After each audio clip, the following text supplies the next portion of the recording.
Opération antiterroriste de l'armée yéménite, c'était le 17 décembre dernier à 40 km au nord de Sanaa, la capitale. Plusieurs membres d'Al-Qaïda sont arrêtés ou tués. Puis au sud, le même jour, une trentaine d'autres sont neutralisés. Ces raids sont lancés quelques jours avant la tentative d'attentat sur le vol Amsterdam-Détroit. Arrêté, l'apprenti terroriste dit avoir été équipé et entraîné par le réseau Al-Qaïda au Yémen. Le Yémen, où le réseau djihadiste trouve un nouveau souffle après avoir été neutralisé en Arabie Saoudite.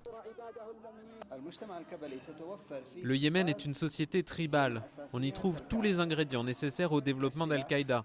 Des armes, des montagnes, le désert et le manque de contrôle étatique.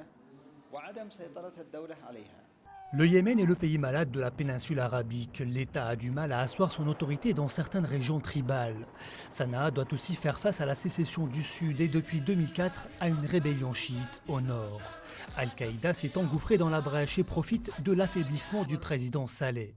Son régime va sans nul doute tenter de profiter de la mobilisation internationale contre Al-Qaïda pour redorer son image auprès de sa population.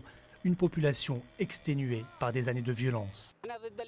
Nous sommes contre les terroristes et contre les rebelles. On ne les soutiendra jamais parce qu'ils font des choses horribles.